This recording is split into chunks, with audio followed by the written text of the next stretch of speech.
All right. All righty. Good morning, everyone. Um, it's, Hi.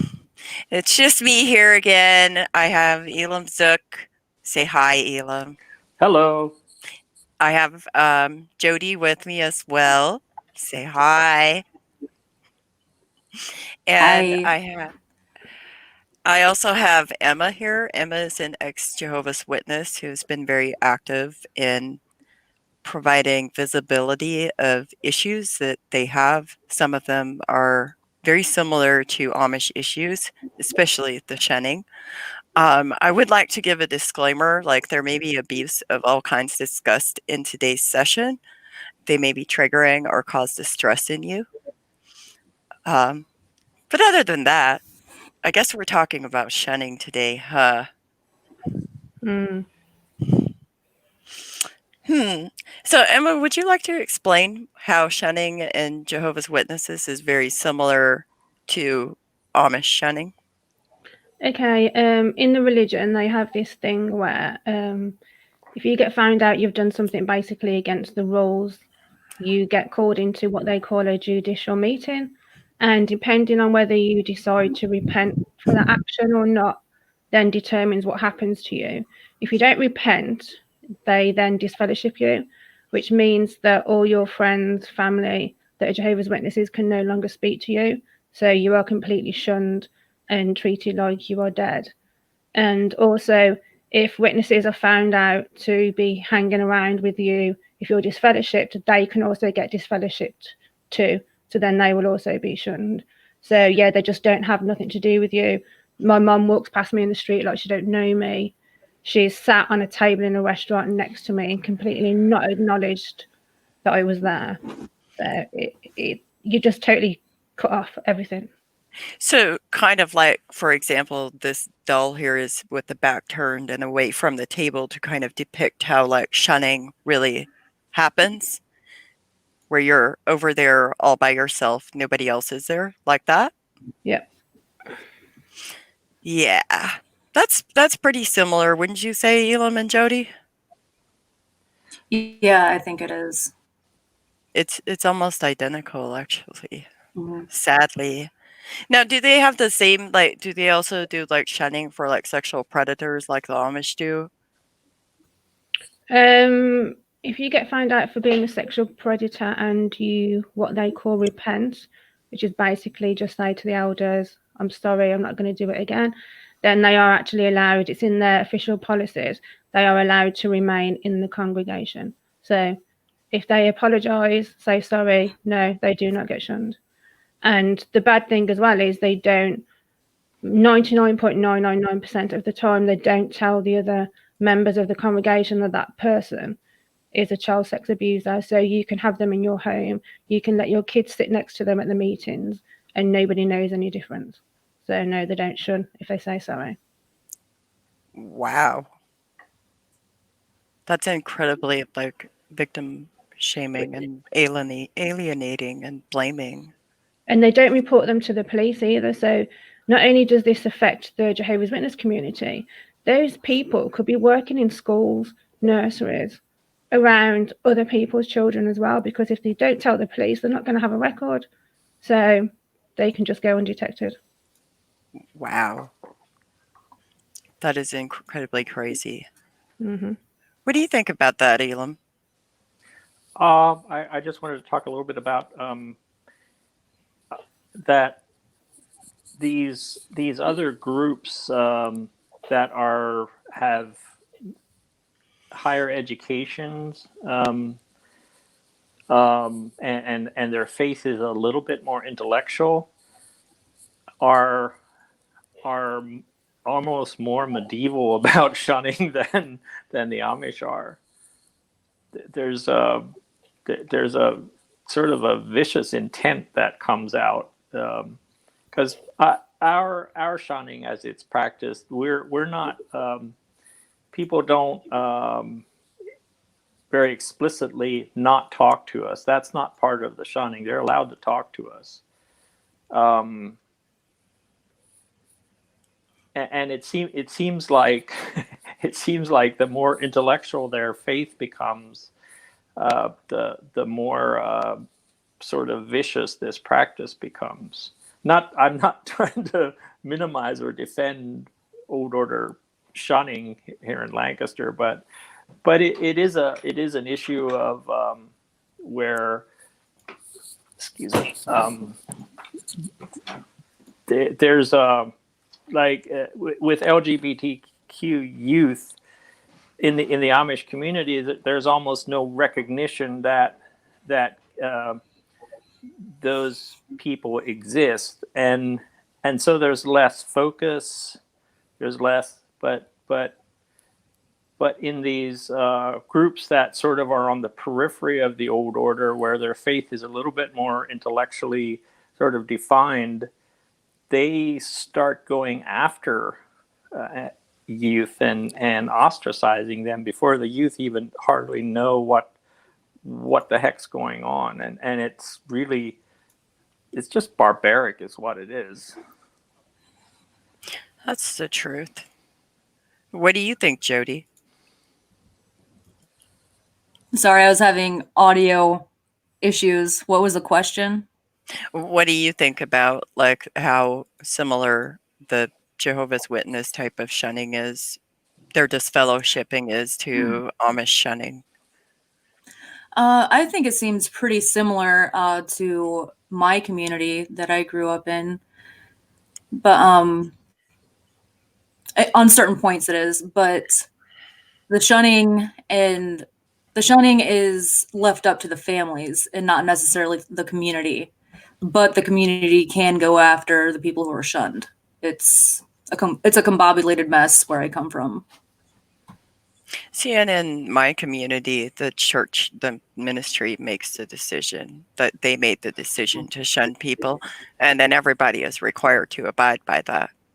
And as far as like being able to talk, so they're allowed to talk to us as long as they're admonishing us to return to the ways of our youth. But other than that, no. They're not supposed to just have like frivolent conversation with you because you're not practicing a proper shunning then. My mommy and daddies on both sides, they did not hold the bond or practice shunning against anybody who left. I come from a very large family, and about 90% of them have left the Amish now. And the only time they've held the bond against any of them are the ones who have ended up getting a divorce from their spouses. Wow. So that's kind of how it works in my family. What about writing letters? We all know the letters. I have to ask, like, do Jehovah's Witnesses write those letters too? The ones where there's no hope for your soul if you don't return to the church? They're doing a letter writing campaign right now because obviously they can't go out door knocking. So they are sending letters to everybody, trying to get them to go onto the JW org website. I actually did a video on that. None of them have dared write to me yet because they're going to get stuff back. I think they'll know what they'll get back because they wrote to my brother at his workplace. So I gave him the child sex abuse policies flyer that I do and some other flyers about them not reporting it to the police and gave him them to send back with his letter back to them. So that's what they get if they write to me. So do you think having the campaigns where you have the posters, you have the T-shirts, you have all of these things, and people circulate them, do you think that has helped people have more awareness of those practices? Definitely, because like when we've stood next to their carts, because they have like these carts with all the magazines on, and they'll go and stand in like a shopping centre. Obviously, they haven't done it for a year since COVID, but people will come up and like ask us questions, and then I'd give them like the flyer on the policies. And this one old man asked us some questions, and then he turned around to me and he said, "I don't even want to walk back past them anymore. I'm going to go the long way around." And so, like, it does, people. Yeah, people get interested in finding out why we're doing it, why we're there. That's pretty awesome. Anyways, so now we've established that like Jehovah's Witnesses shun pretty similar to like Amish shunning. There's a lot of. I was going to mention as well that they have like conventions. There was one, a big Jehovah's Witness convention where the whole title of it, I think this was 2016, was "Remain Loyal to Jehovah," and one of their actual talks, speeches, the actual title of it was "Shun Unrepentant Wrongdoers." And then there was another one that said "Hate what Jehovah hates." So they do like proper like talks, conventions, where they are drumming it in to the witnesses to remember to shun those that have left. So it's like a continuous thing. They don't let you forget about it. Wow. So, Emma, I have a question for you. Okay. Part of my vision or idea of what we need to do is to just take this stand, make this statement that, as you're doing there, shunning kills, but in a more, I don't know, colloquial term, if just I want to ask the Amish church to just stop it, just stop shunning. Yeah, it's bad, it's no good, and part of that is maybe my me being naive, but also I want to facilitate a conversation that about these issues, because my concern is that they're never talked about, and when they are talked about, they're talked in ways that don't really hold the Amish community responsible for what they're doing, and so what I hope to do is just have this forthright conversation that shunning is bad, they need to stop it, and sort of treat them or the conversation like we should be able to talk to each other like reasonable people. yeah. Am I gonna like become a bitter old man for having that kind of faith in this situation, or what's your take on how do we make a difference? Well, to get to the head people, it's very, very hard, and to get them to even consider changing their policies. A few years ago, one of the very first protests, ex-Jehovah's Witness, that I found out about was in Warwick, and it was outside their actual head office. Now, they turned the sprinklers on the protesters. They refused to come out and speak to them. They asked security, can you get one of the governing body to come out? And they said no. But within 2 days of that, the governing body actually released an official video backing up their shunning policies by reading scriptures, and said that they're never going to change this policy. So that protest obviously got to them to the point where they felt they needed to come out and make a statement. And obviously they haven't changed. So my idea is now, my activism is normally based towards public awareness, to stop people joining, to let people know at the conventions that if you want to leave, you've got people out here for you that will support you. But as far as getting to the head people, getting them to change, I think unless a law comes in and makes them change, I don't think it's possible.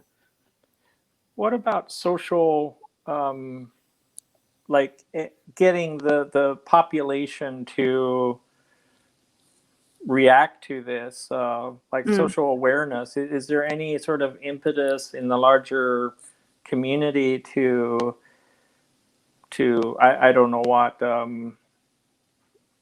make there be a price for them to have these policies, or Well, people have tried to get together. I think in the UK we don't have civil cases, but in America they do. So they've been trying to get together, like some people to go against them, just for like for shunning to just be mentally harmful to people. So there are people like trying to take bigger steps to try and actually like fine and try and get them to be responsible for the way, many people who are shunned have committed suicide. And, they're responsible for that they don't force members to shun, but obviously if you don't shun, you get disfellowshipped and shunned yourself. So basically they're giving you that ultimatum where you don't really have a choice. So, it's obviously affected a lot of people. So I know there is people trying to get civil cases against them because of their policies. Whether that will end up with them eventually having to change, or whether they will, I think one person so far has only won their case against them. So I don't know. I think it's something. We can move on from this, but I just one of my theories or arguments is that the Amish are the way they are in terms of some of these kind of really medieval practices because the dominant culture caters to them and is actually complicit in creating this this religious authoritarianism in them. The dominant culture supports that, and I guess my hope is that we can create change in the dominant culture to not support that. Like, can we get district attorneys to prosecute? What do you think of that angle? Can we get help in the dominant culture, in the laws and legislatures to marginalize this kind of behavior, to make there be a price? I think getting people behind you, because people just say Jehovah's Witnesses, they're like, oh, they're lovely people, and they don't see what goes on behind closed doors. So by making people aware of what's happening, you can get people then that haven't even been witnesses. Like the one guy who helped me a lot, he was never a witness, but he knows what I went through and he helps me do my activism. So I think to do stuff like that, we need to get more of the public behind us and then get more numbers to try and do that kind of thing. Have you ever encountered like the type of people who like when you share like this story or this story and they respond with the well, that's an isolated incident. Oh yeah. And it's not all Amish. And that doesn't really happen. Yeah. Because personally, I've got to say that like since like I got out of the community and became non-compliant, like and went public with my case and all of that, at the end of the day, I've heard so much of that, and I've come to understand and realize that part of that is denial. They want to deny because they have elevated these communities to this stature where they can do no wrong and they can govern themselves. And the truth is shunning is not effective in the way, like it's just not. It's not an effective way of like teaching a better way to people. It's also not about that. Yeah. So the Amish are considered pacifists. So they are exempt from military service and law enforcement. They use the Ordnung to govern themselves in a nonviolent way outside of the law. And so government and law officials often believe the church are going to take care of the issues, and they leave them to their own devices, which creates a security complex within the Amish. So they do whatever they want to in that gray area between the Ordnung and actual law. Although they're pacifists, the culture flies in the face of numerous fundamental human rights. And I think that if we bring attention to the fundamental human rights that these religions are in violation of, I think that would start a good campaign for us to bring awareness to all these things that are going on. But the problem with that is they aren't necessarily committing crimes against humanity, since most people are complicit or they just don't know any better. Do you guys have any thoughts about that? Yeah, I have.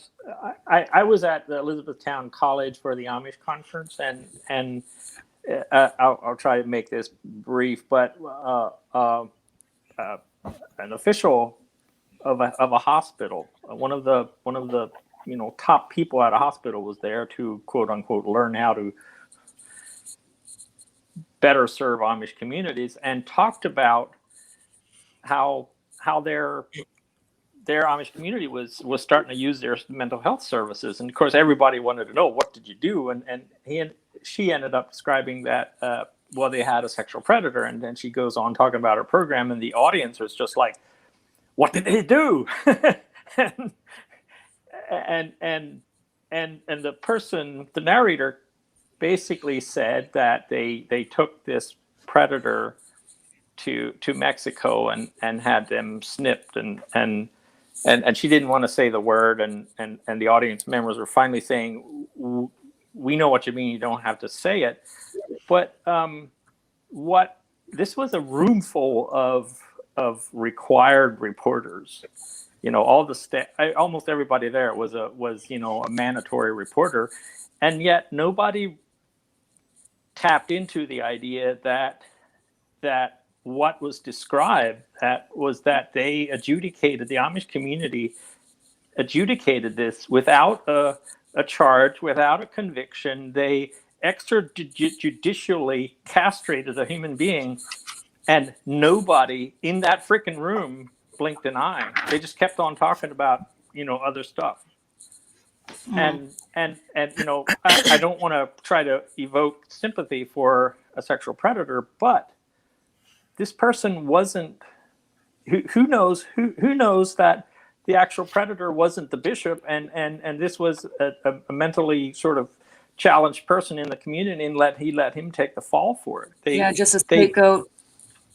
They do these things completely outside of a system of justice, and our defenders of all those people in that room were in the helping professions, and they did not flinch or recognize that at all, and that gives enormous power to these bishops, because they know they can do whatever the heck they want, and the outside community knows about it and won't intervene.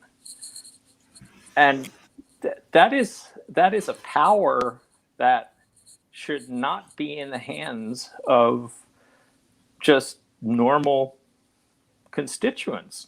It's just insane that we've created this scenario where they have that kind of power.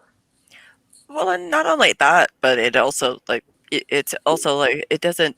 So people forget that Amish in America are still American citizens. They're still subject to law. They still have rights. They have their constitutional rights. You want to talk about constitutional rights? How many constitutional rights of Amish in America are violated every single day? The children don't get an appropriate education. That is a constitutional right in America. Free speech. Do they have freedom of speech? Hell no. Like, let's just think about that for a minute. Because what happens is you have these bishops who have this freedom. It's like they are so power hungry, and they have this freedom of, like, they can say whatever they want to, and their ministry will back them up. There's nobody holding them accountable. There's no visibility of it. There's no transparency. They just do whatever they want to and kind of put it out there, and the church is expected to follow. And if you don't agree with it, what happens? You get shunned. Either you get shunned, or they can send you to their own mental institutions. Yep. We got a couple of them here in Indiana. Oh boy. Yeah. And if you don't get shunned, then you can get sent to one of these mental institutions, and you can be locked away, or they medicate you, or they try to re-indoctrinate you. I mean, it's absolutely horrible. I don't see how people can still do that. The Amish literally have their own mental institutions. Yes, they do. Wow, I never knew that. And they send people there, and they hold them there, and they medicate them. And some of them, it's always pills. They just take pills, and they have to take their pills, and they have to promise that they're going to follow the church rules when they get sent, so they can get sent back. Mm-hmm. Wow. It's incredibly horrifying. I'm shocked at that. Go ahead, Jodi. No, Mary was talking. Oh, I was actually going to say, like, maybe Jodi should share a little bit more of her story, huh? She comes from Indiana. Yeah. Can I just provoke something there? And you can go wherever you want, Jodi, but last episode you said something about crimes that are committed. I'd ask you a question. You said, well, all we can do is show evidence of the crimes that are being committed, and I wanted to follow up on that.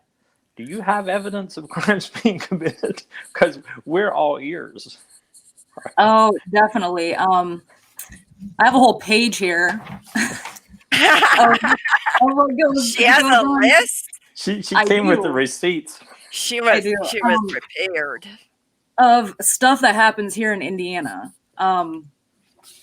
So one thing that I want to raise awareness to is here in Indiana, if you're in a court case with another Amish family or anybody who might have been in an Amish family, their mommies and aunts go to court and sit on the defendant's side and try to silence the other party.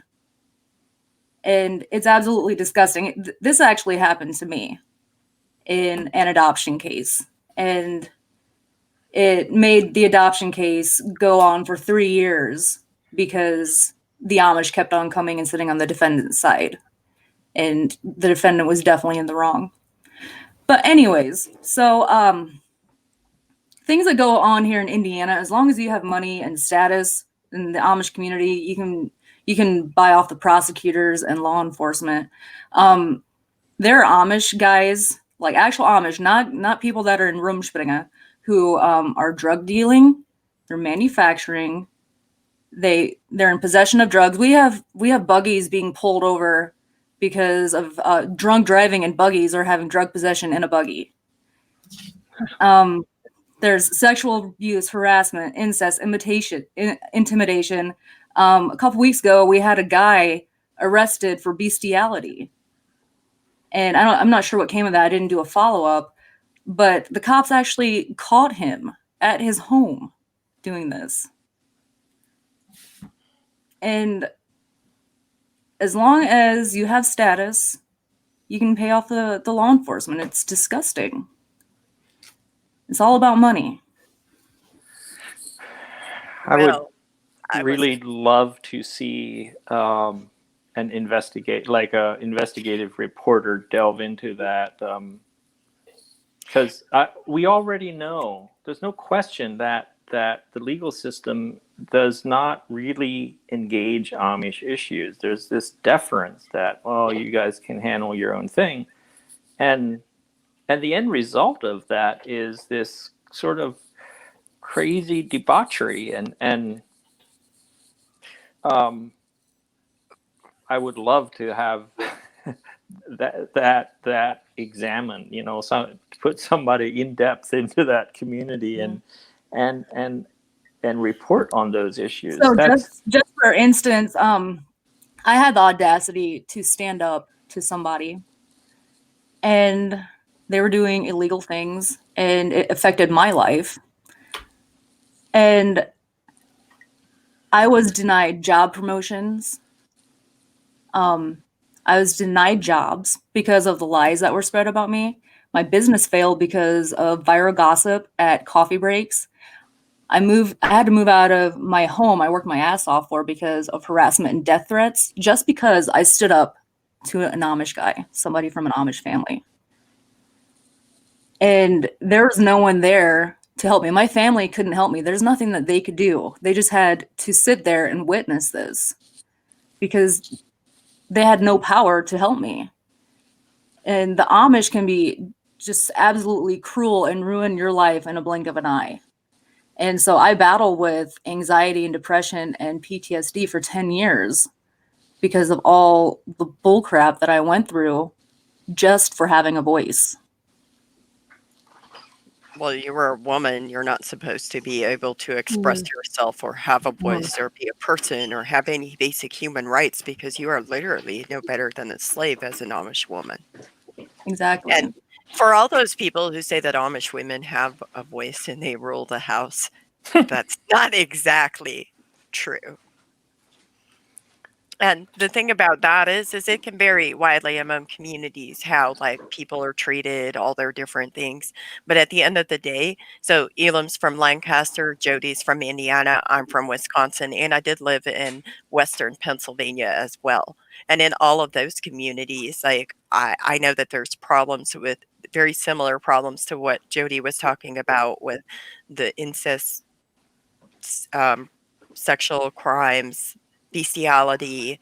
I listened to somebody confess that they were into bestiality, like stuff like that. Like, I am sure that they did not stop because Shunning did nothing to prevent things from happening. It does nothing to actually prevent something from like that from happening again.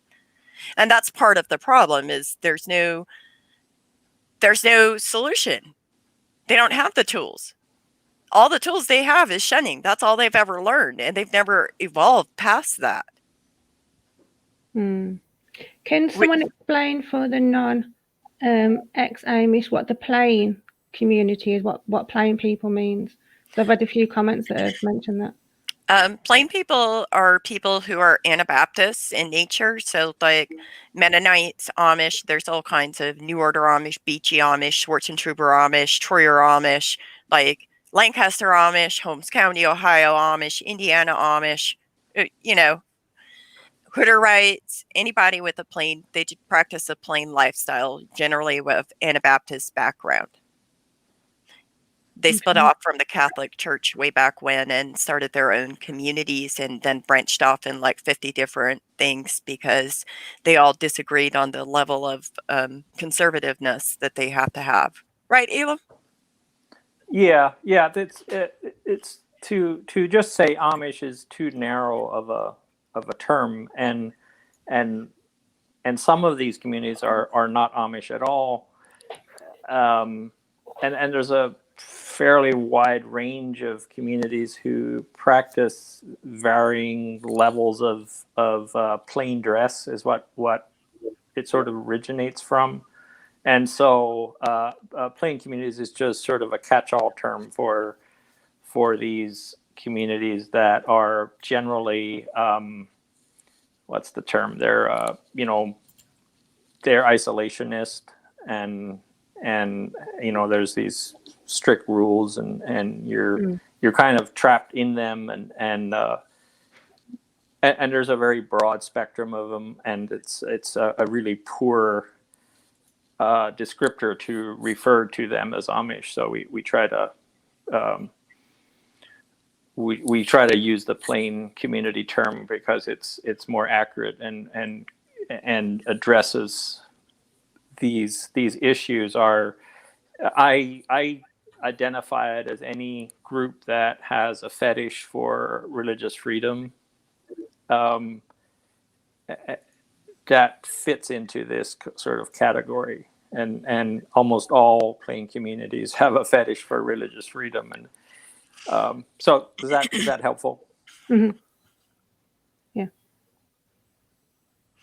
Yeah, they just kind of do whatever they want to. Another thing is usually in plain communities, like a lot of them have a specific level of technology that they're allowed to use. Like we don't use electricity, but hey, I'm gonna put a gasoline-powered engine on 4 steel wheels and use that to bale my hay because that's not creating electricity. Hey, as long as you have solar panels, you can have electricity in Indiana. Wow. Mm-hmm. Can you have a phone too? You just buy it and put it on the neighbor's property in their name? As long as you have a business, you can have a phone and you can have a vehicle too. Oh. So is there any punishments meted out if you get caught using electricity or stuff like that you shouldn't, that you're not allowed to? No. Not in my community. Well, there can They just give you a slap on the hand, pretty much. I mean, but usually there's no shunning involved for that type of sin. It's more or less you just get down and say, "I kan bekänna sig feltap." We need an interpreter on here. Geduld och ha det. Bäst sorgt jag så tjät bist du här. And that's Like, the end of it. I had before a lot of my cousins left the Amish when we were growing up, we were the only family that was not Amish, and they would come over and they would watch movies at our house and play with their English toys. But the very next time we went to their house, they would tell me that I'm going to hell because I'm English. I mean, they can be English just for a little while, but not for too long. The hypocrisy is just Mhm. incredibly amazing.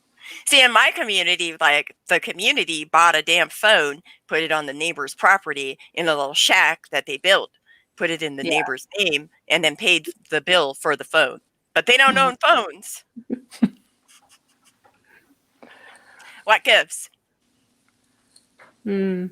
I don't know. It doesn't make sense to me. Well, I'd like to respond to Jodi's comments about you know, I really want to point out that the whole purpose of the United States of America, our Constitution, and the idea that we're a society, we're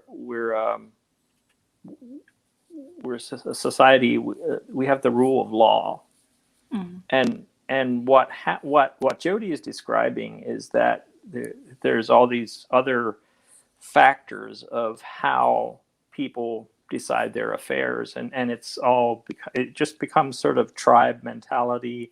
Whoever's with the most powerful tribe gets away with stuff, and that's a great metaphor for understanding the Amish and their relationship with the larger culture. They're outside of the law, and we need to understand that all the evils that happen in this kind of I don't know, it's called feudal, but it's just this whoever has the most power gets to sort of bully their way through society, and the victims just don't get redressed. That's the whole point of our laws, was that if you get if something bad happens to you, instead of going and killing the family members of whoever, you know, hurt you or took your money or injured, you know, a family member, that's the whole point of the United States of America. That's the whole point of governance. And what we see happening in these Amish communities is this very open, you know, denial and rejection of that concept. And, you know, according to Jodi's story, you know, and Mary's and mine, we then we're, you know, we're just not served by the idea that we're you know, we have laws for a reason,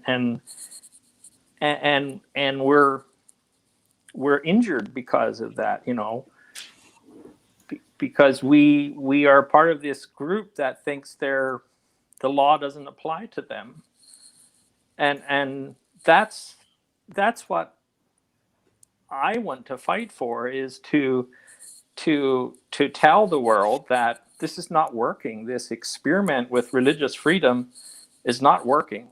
It's you know, it's in complete contravention to everything we supposedly believe about the United States of America, and it's hurting people, and we need to find a way to assimilate these plain communities into the larger framework of of being a society of laws. I think that if we address some of the human rights infractions that go on in the Amish church, I'm pretty sure that they can also be applied to the Jehovah's Witness community. It might bring a little bit more understanding to the viewers who have never experienced anything like this. Do you guys want to do that? Sure. Okay. Sounds like a good plan. So there are a lot of infractions in this declaration that can be applied to the Amish church, but I'm just going to go over, I think it's 7 of them.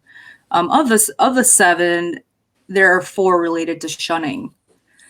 So article number 5, no one shall be subject to degrading treatment or punishment. So what does that sound like? Doesn't that happen on a daily basis? Mhm. Not to just shun people.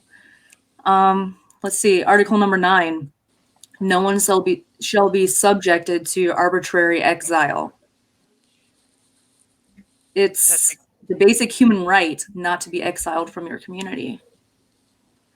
Number 12, no one shall be subjected to arbitrary interference with privacy, family, home, nor to attacks of their honor and reputation. How many of your reputations have been ruined? How many of you have lost your homes? How many of you have gotten death threats? 18. Everyone has the right to change their religion. Everyone has a right to change their religion. Hey, Jodi, can I make a suggestion? Could you just go through that again and just read one, and then let us respond and talk about it? In way. I like that idea. You want me to read all of them? Want me to read all 7 of them? Yeah, go ahead, finish to the end, and then let's take them one by one and just discuss them a little bit, because I think there's very important sort of stuff to still out of that. Okay. So I'll just start over. Article 5, no one shall be subject to degrading treatment or punishment. So when you're not allowed to sit at the table and eat with your family or eat with your church, or, they can't take anything from your hand, or they can't talk to you. Like, what is that if not degrading? It is. Or your mom doesn't say hi to you on the street. Or if you go to a grocery store and you're followed around by a whole gaggle of Amish women, isn't that degrading? Yep. And the governing body of Jehovah's Witnesses have actually made statements in their magazines that those that have left are mentally diseased and like criminals. And they're allowed to get away with saying that shit about us just because we decided we don't believe what they do anymore. What's so bad about this is that our government coddles and supports this kind of violation of human rights, and the Amish could very easily just defellowship people. I was a member of the most liberal church in Lancaster, so liberal that 99% of Christian churches don't think they're actually a real church, but they freaking had an excommunication policy. But there's a difference between just saying, all right, you're no longer a member. That's cool. I don't want to drive a horse and buggy. Fine. Make me a non-member. But the shunning part, where there's this punitive action then taken against me, that's what causes, to use a fancy term, pathology. And what really causes pathology is when our government is actually complicit in enabling and encouraging this kind of a religious authoritarianism. Yep. Because they don't actually ever, I shouldn't say ever, because it has changed a lot in how, civil authorities look at Amish. We're still not where we need to be. But when you bring a case to civil authorities, I've heard many, many reports from people that they bring it to civil authorities and they tell them that person's Amish, they would never do that. Or they say, well, you have no signs of it, so we can't do anything about it. Just kind of like throwing everything out because that person's Amish. And so it kind of creates that situation. And that's why Elam says they're complicit. Part of it. Well, let me just give another example. So there, you guys may have all seen this. Cosmopolitan did an article on sexual abuse, survivors, and interviewed, followed several of them, and one of the stories was that this young woman. I'm not sure if she was a minor at the time. I don't remember for sure. She may not have been a minor, but I think she was sexually assaulted. She started speaking up about it. They took her to one of these mental health facilities, which aren't legitimately mental health facilities, but they coerced her to take a psychotropic drug which can only be prescribed by the psychiatrist. But she didn't have an evaluation. They just take her to this place and coerce her to take a psychotropic drug, and that's illegal. And I took that story and I went to our local district attorney's office. I spoke to a detective, and they did not lift a finger to respond to this. They put it back on me. It was my responsibility to figure out what jurisdiction this happened in, and then report it to some regulatory agency. They didn't take any responsibility that as a law enforcement official, me bringing a violation of the law to them, that they had any responsibility to pursue this. And that's how they, this administering psychotropic drugs to a person, if you're not a doctor who is licensed to do that, that's breaking the law. Anyway, that ties into Article 7. All are equal before the law and are entitled to equal protection of the law. So tell me, was the Amish dentist following the law when he injected cow Novocaine in my mouth? Was that following the law? And took all your teeth out? And did anybody, pardon me, fucking do anything about it? Nope. Nobody did anything about it. Anyway, I think this understanding the degree of collaboration that happens between the dominant culture's civic authorities to enable this kind of abuse is really important, because it's a place we can start to fight back. And we can, anyway, I'll go ahead, read the next one, or if anybody else wants to comment. Number 9, Article 9, no one shall be subjected to arbitrary exile. Ha! You mean like when... Okay, I got this. Let me talk about arbitrary exile. So when I reported... Oh, you woken Mary up now. Yeah, this is something that still infuriates me. And it's not saying that I wish the community ill will. It's saying, let me clarify that. But it's saying that what happened when I reported the sexual assaults that had happened to me, in hopes that I could, help my sister, because I knew that my sister was being sexually assaulted and my sister was fucking 6 years old. That is an atrocity. So I reported it.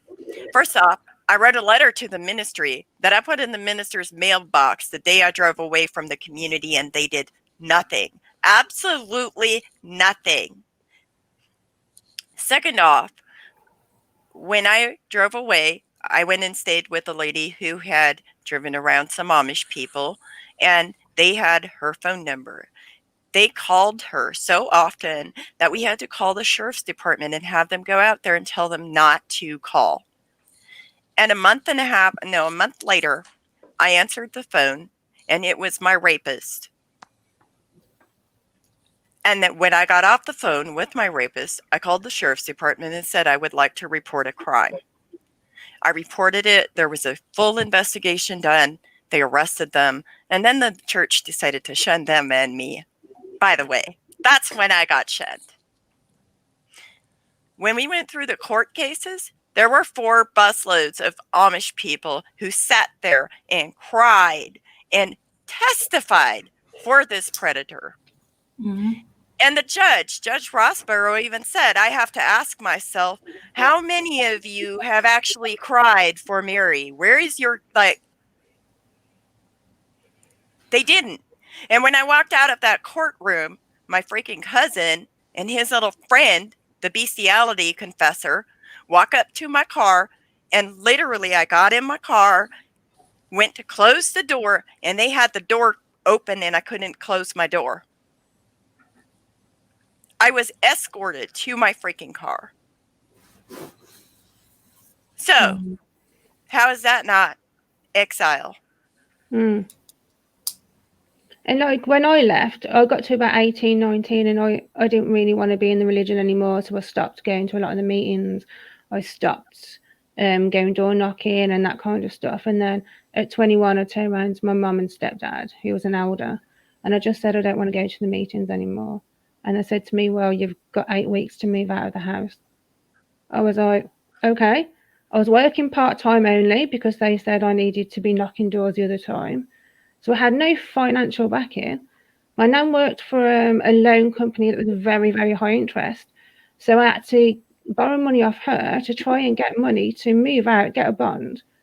And then it was my boss's party, 4 weeks notice into that 8 weeks notice. And they said to me, if you go to that birthday party, you are not welcome back in this house. And I just thought, well, what difference is 4 weeks going to make? I'm not going to find anywhere that fast anyway. So I just went to the party. And then I ended up going back to this lad's house who was brought up as a witness but was never baptized. And I went back home expecting to pack up all my own bedroom. And it was all packed there waiting for me in the hallway. And I just thought, wow, you really just want to shove me out the fucking door, don't you? And like all my stuff was packed up and then it was see you later and not spoke to me since. That's horrifying. Abject. I'm so sorry that happened. Ooh, man, these articles of human rights bring up some emotions. Yeah, they do. The next one's, I think, a pretty big one. Article 12. No one shall subjugate. Sorry, guys. No one shall be subjugated to arbitrary interference with privacy, family, home, nor to attacks of their honor and reputation. This is one that I can talk about this one for 2 hours if you guys want to. About all Jodi, please take a minute and just talk a little bit, whatever you feel comfortable. Yeah, talk about that, Jodi. I legally cannot share what happened, so maybe I'll do that not online. Okay. So let me tell you about like my reputation. So after all of this, my friends started being followed by the cops. They started being questioned by the cops, and it turns out that anytime anything happened, if somebody drove around a horse and buggy too fast, they would call the sheriff's department and say I was out there harassing them. I wasn't even physically in that location. I literally was like 45 minutes away, and there was no way possible for me to be there, like literally. But it was like also I was accused of being addicted to opioids because and I was supposedly I did all this because I was pregnant, which is funny because I wasn't. And just one thing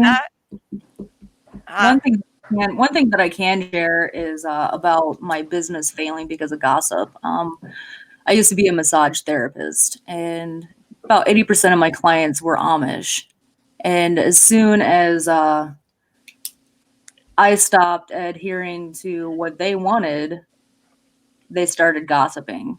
And it completely ruined my business. And I was a single mom at the time. That was my second income, you know. And yeah, I pretty much lost everything just because I did not follow what they wanted me to, because I didn't stay in a relationship that they wanted me to stay in. I mean, they don't have the right to tell you what relationship to stay in, especially if it's toxic. Mm. No, they really don't. It's sad that they would do that extent to you. Sorry they did that. That's like a really shitty thing to do. Yeah, it is. But I mean, they have ultimate power. Privacy is a big issue with JWs as well, because I'd left and I was living in this guy's flat. and the elders were camped outside, sat in their car, and they came and knocked on the door and asked for me. And my boyfriend at the time said she's not here. So they sat in the car and waited. And I went to what we call here the chip shop, where you can buy, like, I don't know if you guys call them chips or fries, but you can buy like fish and pies and that. And it's like a takeaway place. And I walked over there to go and get some dinner and come back, and they were chasing me up the road, going, "We need to talk to you, we need to talk to you." And they literally sat outside my flat in their car waiting for me. It was just like, guys, I've left, like, leave me alone. Yeah, I even had they even sent some people after me who were in Rumspringa to harass me at my home to make me feel like I'm scared. I had people break into my house and move things, take things, leave notes. And I was a single mom at the time, and I was scared shitless. Wow. This is just classic sort of mob behavior that happens when there's no rule of law. You know, we're just a bunch of bullies, and you have violated our community standards, and we get to, you know, oppress you. And I really think that our civic laws have a role to play in this. Well, they need to be. They need to just, you know, dial that stuff back. Yeah, it happens in these organizations and stuff, but they need to not have such a broad, you know, there needs to not be such broad tolerance for this kind of behavior. They should be arrested for that stuff. Why are they allowed to do it? Because they like to say that Amish. I don't know if you guys saw it, like a screenshot of a comment to, like, in the case of the 13-year-old that was impregnated by her rapist brother in Missouri last September. Somebody wrote a letter to the editor because there was a big outcry from the former Plain community, and we all tried to raise awareness and reach out to the civil authorities in that case. And somebody responded with this whole, like, it's like a perfect example of what the outside world thinks of the Plain communities. Like, they can govern themselves. There's no, we should just leave them alone. That we don't need to interfere with them because the bishop and the ministry will take care of it. And yet, we all know what that taking care of entails, and ostracizing somebody and exiling somebody or castrating somebody or shunning somebody, like, all of those things are not effective. Like, as far as, like, one, there's zero assistance for the victim. If you ostracize the victim, you're victim blaming. That's fact. Mm-hmm. Two, when you punish the victim the same as you punish the predator, you are sending a message that them being a victim was their fault. Yeah. That's not okay. And again, they don't have any other tools because that's all they've ever had. That's all they've ever known. And then you have parents who, you know, they're like, well, it happened to me and I'm fine. So, you know, it's okay. It's not okay. So, in a way, got any more of these crazy ideas, Jodi? What you got left I on do. That? I do. I'll read the next one, and then I have a comment to make on it. Number 20. No one may be compelled to belong to an association. So, my parents had me. My parents had me during Rumspringa, so I wasn't ever technically part of the church. I grew up in it, but I was never technically a part of it.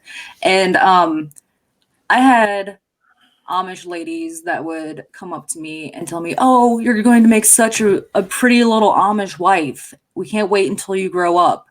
And I was being groomed to marry into the Amish community that I wasn't even a part of. And it's sickening that they do that. it's, you know, the thing about that is when you start talking about that, like, no one shall be compelled. So, I mean, like, first off, like, you're inside of this Amish community, to translate, when you start joining the church, there is a whole session about halfway through where you go for your counseling to join the church, and you have to promise that like you will never like ever expose the church secrets to anybody that's not a church member. And I can tell you that I will gladly do that for you today. Yeah. But what they do is, like, I had a brother who didn't join the church when they wanted him to, and they like practically bribed him to join the church. Like, I'll do this and this and this and this for you if you join the church. Well, I got baptized as a Jehovah's Witness when I was 13, and all my friends were doing it, about 8 other friends at the same time, same age. But my mum and my stepdad kept telling me, if you're not baptized and Armageddon comes tomorrow, God's going to kill you because you haven't got baptized.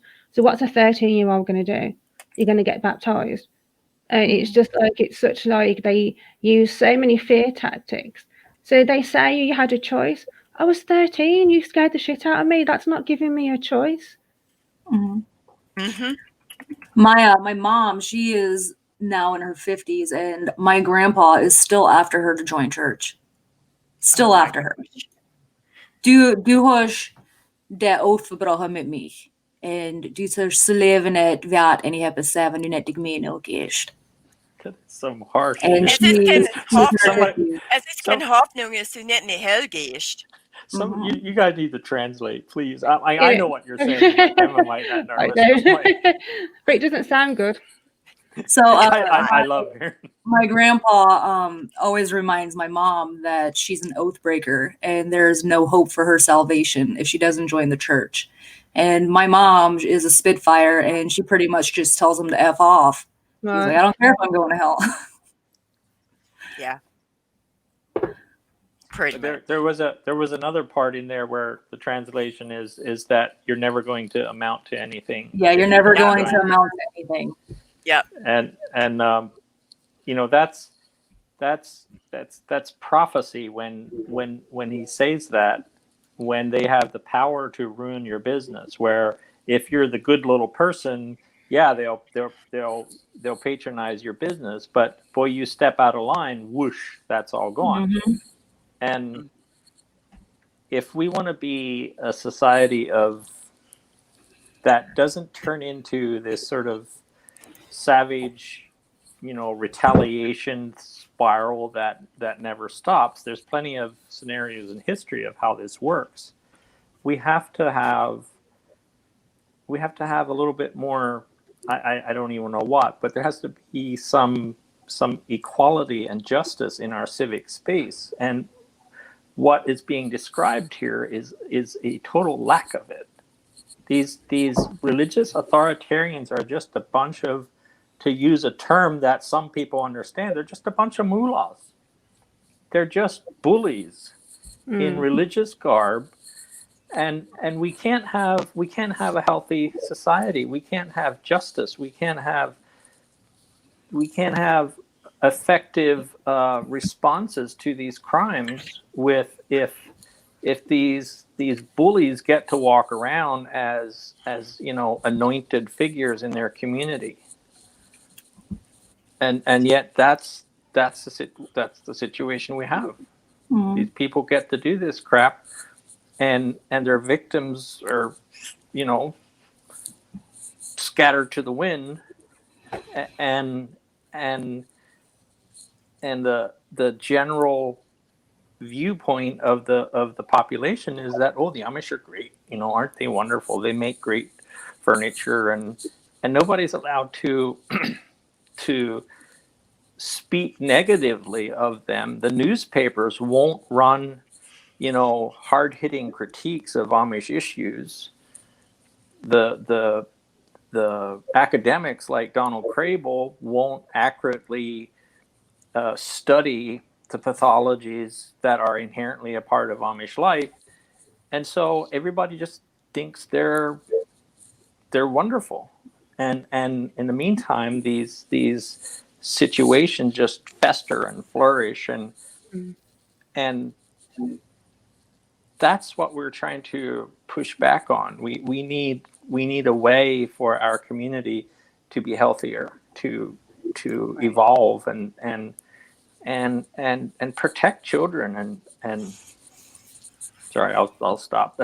Give them an education, like, an actual education. Okay, so the last one I want to bring up is Article 18. Everyone has the right to change their religion. It is a basic human right to be able to change your religion, to change your mind. See, I can't even agree with that one. That's just too wild there. Sorry, I'm being wild. facetious.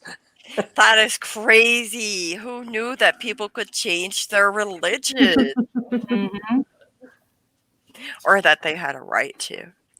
That's incredible. But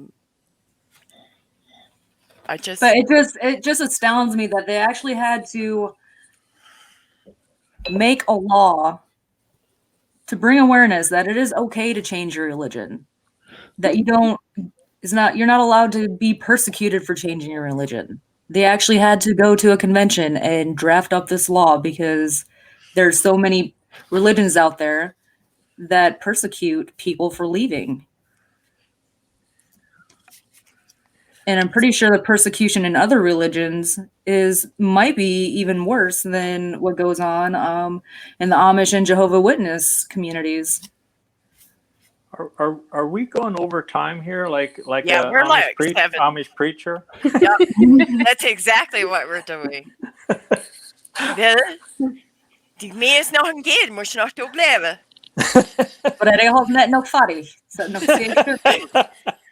De goede man wil je hebben is soort. I'm sorry, Emma. I apologize. I think I'm putting subtitles on next time. Say what? What's that? I think I'm going to put subtitles on next time. Yeah. Well, here, I'm serious. We're just kind of making fun of like Amish preachers things. What I think should happen is we should dub in the translations on these. Would that be possible? You can do that on YouTube. You can go back and put subtitles, because I did a ghost story video, and then when I watched it back, my Birmingham accent was very strong, and I thought not a lot of people are going to understand what I'm saying, so I went back and put subtitles for the whole video. Okay. Yeah, if we could just do that for the German speaking that happens on here, I love to hear it. I especially love. What you're asking technologically impaired people, like, come on, where we come from? Come on, Elam. Don't give me that crap. I'm gonna tell no, I was Amish. That means I'm technologically impaired. Well, Jodi can probably do it. She wasn't technically Amish. I could possibly do it. I'm just kidding. But no, it's kind of like we probably should dub that in, because some of it is it's relevant. I think it's powerful and it's important, but it needs to be, the translations need to be dubbed in, because we don't want to just be talking amongst ourselves. Yeah, this is true. Please. I don't know. I mean, aren't you forgetting your role as Amish man? You're just supposed to tell me to do something, and I'm supposed to do it. I'll get away with that as much as I can, but which is pretty much nothing. How about I think about it, and I'll let you know. Okay. So parting thoughts, I would like to reiterate that one of the things that Emma has done is a lot of activism as far as awareness, and those are things that need to happen for our communities as well. I have put links in the comments to an organization called A Better Way that aims to help survivors from plain communities, and also to an organization called Never Stand Alone USA that is, again, aiming to help survivors from plain communities. Anybody else have resources, links, anything? I have my Facebook group, which obviously I met you through, Mary, so it's technically it's called Ex Jehovah's Witness Unite, but it's also for other people that have come from different cults as well, because we can all relate to each other. So anybody who's ex-Amish, Mormon, we've got a few other random cults that people have left. So everyone's welcome to come along and join my Facebook group for support. You can go to UN.org and look up the human rights violations and see if any of those apply to your religion. I have a YouTube channel called The Mockingjay, where I mansplain things about religion and other things. Oh, and Emma also has a YouTube channel called The Glass Table Live. Yeah, we're like ex-Jehovah's Witness activists, but again, we've had like Mary-Ann, we've had Sam Young, who was an ex-Mormon bishop. We've had Calon, who's ex-Mormon as well. So we've covered a few subjects of what we've got all like in common. Like Shunning, we covered, but we didn't go into it as in depth as we do here. But we did cover a few subjects where we all spoke about what's in common with our religions, well, cult kind of things. Well, I don't have any link. Go ahead. I'm also Judge Me Unforgiven on YouTube, where I've also put videos up of some activism I've done. So if you're interested in seeing me stood next to a car and then packing up within 10 minutes, or me talking out loud at the Kingdom Hall, and that wasn't appreciated because they tried to drown me out with some music. I'd finished my sentence anyway, so it was quite comical. That's pretty amazing. Thank you. Thank you, everyone, for being here and sharing your stories. Your stories are powerful, and hopefully they'll make a difference. Thank you for having me. It's been fun. Have a good day. Bye. Bye-bye. Yeah.